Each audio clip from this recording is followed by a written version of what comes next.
বিসমিল্লাহির রহমানির রহিম। আমি মোহাম্মদ নুরুল ইসলাম, বাংলাদেশ মিডিয়া থেকে আপনাদের সাথে রয়েছি। আমরা এই মুহূর্তে আছি সিলেট শহরতলির কুশিঘাট এলাকায়। আপনারা দেখতে পাচ্ছেন কুশিঘাট বাঁশের ব্রিজ দিয়ে 4টি গ্রামের মানুষ চলাচল করছে। অনেকে জানিয়েছেন এখানে বহুদিন যাবত এই বাঁশের ব্রিজটি রয়েছে, কিন্তু বিগত সরকারের আমলে কোনো ব্রিজ করা সম্ভব হয়নি। বর্তমানেও মানে তারা খুব দুর্ভোগে চলাচল করছে এই ব্রিজ দিয়ে। এই ব্রিজ দিয়ে স্কুলের ছাত্ররা লেখাপড়া স্কুল কলেজে যাচ্ছে, কিন্তু তাদের কোনো সুরাহা হচ্ছে না। তারা দাবি জানিয়েছেন এই ব্রিজটি যদি দ্রুত করা হয় তাহলে 4টি গ্রামের মানুষ অনেক উপকৃত হবে এবং তারা ভালোভাবে যাতায়াত করতে পারবে, নিরাপদে যাতায়াত করতে পারবে। আর না হয় যে কোনো সময় দুর্ঘটনার সৃষ্টি হতে পারে, কারণ এই রাস্তাটা দিয়ে এই ব্রিজটা দিয়েই মানে মানুষ চলাচল করে। ভাই, এই ব্রিজটা কতদিন থেকে এই অবস্থা? এই ব্রিজটা প্রায় অনেক দিন হয়ে গেছে।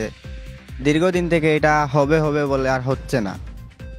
তো আমরা আশা করি এই ব্রিজটা যাতে খুব তাড়াতাড়ি হয়, এটাই আমরা আশা করি।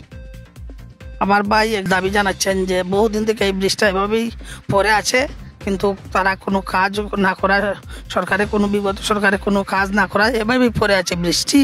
তাই দ্রুত সরকারের কাছে দাবি জানিয়েছেন যে এই ব্রিজটি যত দ্রুত করা সম্ভব এই ব্রিজটি করার জন্য দাবি জানিয়েছেন এই ভাইটি। আমরা আরও চেষ্টা করবো অন্য একজনের কাছ থেকে বক্তব্য নিতে। আমরা আপনাদেরকে দেখাচ্ছি এই ব্রিজটি, পুরো ব্রিজটি দেখাচ্ছি। এই যে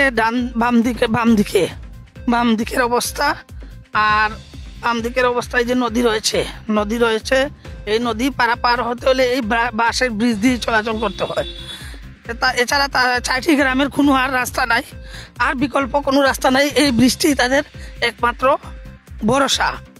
আর ডান দিকে দেখেন এই অবস্থায়, যে ডান দিকে ব্রিজ একই অবস্থা, ডান বাম একদিকে। আর ওই যে ব্রিজের দিয়ে আমরা ব্রিজ পার হচ্ছি, এই মুহূর্তে ব্রিজ পার হচ্ছি। আমরা আরেকজন চাচার সাথে কথা বলার চেষ্টা করবো।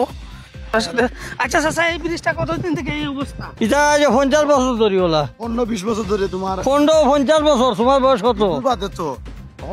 তোমার এটা কেউ দেখে না। এটা এলাকায় বাংলাদেশের ভিতরে নাই। 31 নম্বর ওয়ার্ড এগুলো সিটির ভিতরে, কিন্তু হোক অবস্থা বাংলাদেশের ভিতরে নি কেন হোক আছে।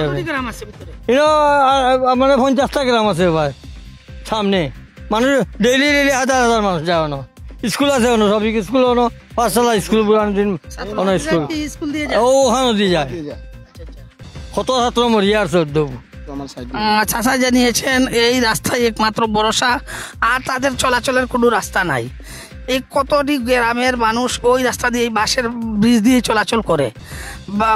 চাচা 50 বছর বলেছেন, আর অনেকে মানে আরো বেশি বলেছেন, কিন্তু তারা যা দাবি জানিয়েছেন বর্তমান সরকারের কাছে যত দ্রুত সম্ভব এই ব্রিজটি করার জন্য আমরা কুশিঘাট থেকে আপনাদের সর্বশেষ খবর। এতক্ষণ বাংলাদেশ মিডিয়ার সাথে থাকার জন্য আপনাদেরকে ধন্যবাদ। দৈনিক বাংলাদেশ মিডিয়া, সত্যের সন্ধানে সারাক্ষণ।